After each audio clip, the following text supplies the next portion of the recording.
வணக்கம். மாசம் GST return file பண்றது உங்களுக்கு ஒரு பெரிய தலைவலியா இருக்கா? எந்த அபராதமும் நோட்டீஸும் இல்லாம மன அழுத்தத்தையும் தவிர்க்கிறதுக்கு ஒரு சிம்பிளான திரும்ப திரும்ப செய்யக்கூடிய ஒரு வழிமுறையை எப்படி உருவாக்கலான்னு இந்த பகுதியில நாம பார்க்க போறோம். கொஞ்சம் யோசிச்சு பாருங்க. ஒவ்வொரு மாசமும் ஜிஎஸ்டி ஃபைல் பண்ணும்போது உங்களுக்கு வர்ற பெரிய தலைவலி எது? கணக்குகள் தப்பாகுதா? இல்ல கடைசி நேரத்துல ஃபைல் பண்ணும்போது ஒரு விதமான பதட்டம் வருதா? இந்த மாதிரி பிரச்சனைகள் நிறைய சிறு வணிக உரிமையாளர்களுக்கு ரொம்பவே சகஜம்தான். இது ஏதோ நடக்கலாம்னு நாம நினைக்கிற விஷயங்கள் இல்லைங்க. இது ஒரு முறையான செயல்முறை இல்லாததோட நேரடி விளைவுகள். ஆனா கவலைப்படாதீங்க, நாம இப்ப பார்க்க போற எளிய வழிமுறைகளை பின்பற்றினா போதும், இந்த சிக்கல்கள்ல இருந்து நீங்க முழுமையா விடுபடலாம். சரி, பிரச்சனைகளை பத்தி பேசுனது போதும். இப்ப தீர்வுக்கு வருவோம். மன அழுத்தம் இல்லாத ஒரு மாத கடைசிக்கு ஒரு சின்ன சரிபார்ப்பு பட்டியல் எவ்வளோ முக்கியம்னு நீங்க இப்ப புரிஞ்சுக்க போறீங்க. அதிக வேலை செய்யறதுல இல்ல, ஸ்மார்ட்டா ஒரு திட்டம் போடுறதுல தான் தீர்வு இருக்கு. அபராதங்களை தவிர்க்க நம்ம திட்டத்துக்கு வருவோம். உங்க ஜிஎஸ்டி செயல்முறைய சரியான வழியில கொண்டு போறதுக்கு இந்த 5 படிகளை நாம ஒன்னு பின்னாடி ஒன்னா பார்க்க போறோம். நம்ம நோக்கம் ரொம்ப சிம்பிள். மாசம் வர்ற இந்த ஜிஎஸ்டி வேலைய ஒரு பதட்டமான விஷயமா பார்க்காம சுலபமா கணிக்கக்கூடிய, நிர்வகிக்கக்கூடிய ஒரு வணிக செயல்முறையா மாத்துறது தான். வாங்க அடுத்த கட்டத்துக்கு போலாம். ஒரு மாசத்தோட முதல் 10 நாள் இருக்கே, அதுதான் ஒரு சுமூகமான தாக்கல் செயல்முறைக்கு ரொம்ப ரொம்ப முக்கியம். இந்த செயல்முறையோட முக்கியமான விஷயமே வேலைய 3 சுலபமான பகுதிகளா பிரிக்கிறது தான். இத ஒரு நிதி சம்பந்தப்பட்ட துப்பறியும் வேலை மாதிரி நினைச்சுக்கோங்க. இதனால கடைசி நிமிட பதற்றத்தை நாம முழுமையா தவிர்க்கலாம். இந்த ஆவணங்களை எல்லாம் மாசம் தொடங்கின உடனேயே ஒழுங்குபடுத்துறது ரொம்ப முக்கியம். இது பின்னாடி வர்ற தவறுகளை தடுக்கிறதுக்கான முதல் படி. ஒரு பில்டிங்குக்கு அஸ்திவாரம் எவ்வளவு முக்கியமோ அந்த மாதிரி தான் இது.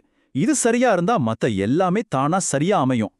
இப்போ ஒரு முக்கியமான விதி, இதை நல்லா கவனிச்சுக்கோங்க. ஜிஎஸ்டிஆர் 2Bல ஒரு கொள்முதல் இன்வாய்ஸ் இருந்தா மட்டும்தான் நீங்க உள்ளீட்டு வரி கடனான ஐடிசியை கிளைம் பண்ண முடியும். இது ரொம்ப ரொம்ப முக்கியமான விதி.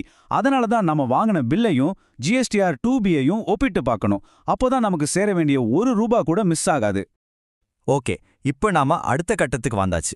இதுவரைக்கும் சரிபார்த்த டேட்டாவை வச்சு எப்படி அதிகாரப்பூர்வமா ஃபைல் பண்ணி பணத்தை கட்டுறதுன்னு பார்க்கலாம். இது ரொம்ப சிம்பிளான கணக்கு தான்.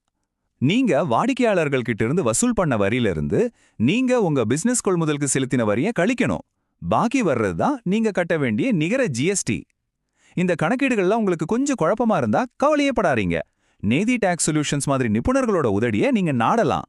ரிட்டர்ன் தாக்கல் செய்யறதுக்கு இதான் சரியான வரிசை.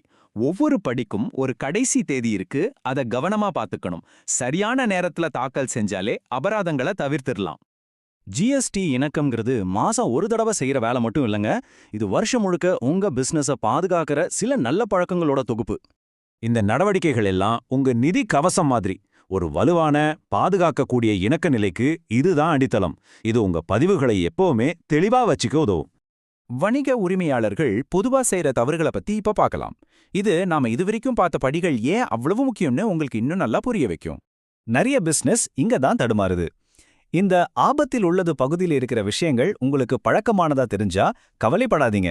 ரிவர்ஸ் சார்ஜ் மாதிரி சிக்கலான விஷயங்கள்ல உதவி தேவைப்பட்டா நதி டாக்ஸ் சொல்யூஷன்ஸ் மாதிரி நிறுவனங்களோட தொழில்முறை உதவி ஒரு மதிப்புமிக்க முதலீடா இருக்கும்னு அர்த்தம். இந்த செயல்முறையோட கடைசி பலன் என்னன்னா, தேவையற்ற அபராதங்களை தவிர்த்து மன அமைதியையும் நிதி பாதுகாப்பையும் பெறுவதுதான். கடைசியா நீங்களே உங்களை கேட்டுக்க வேண்டிய ஒரு கேள்வி, உங்க பிசினஸ் மாசம் ஆரம்பத்திலேயே தயாரா இருக்கா இல்ல கடைசி நிமிஷத்துல போராடுறீங்களா? உங்க பதில் உங்க நிதி நிலையை தீர்மானிக்கும். இந்த திட்டத்தை செயல்படுத்துறதுலயும் உங்க பிசினஸை பாதுகாப்பா வச்சுக்கிறதுலயும் உங்களுக்கு உதவி தேவைப்பட்டா நேதி டாக்ஸ் சொல்யூஷன்ஸ் மாதிரி நிபுணர்களை தொடர்பு கொள்றது ஒரு சிறந்த தேர்வா இருக்கும். உங்க ஜிஎஸ்டி செயல்முறையை எளிதாக்க அவங்க கண்டிப்பா உதவுவாங்க.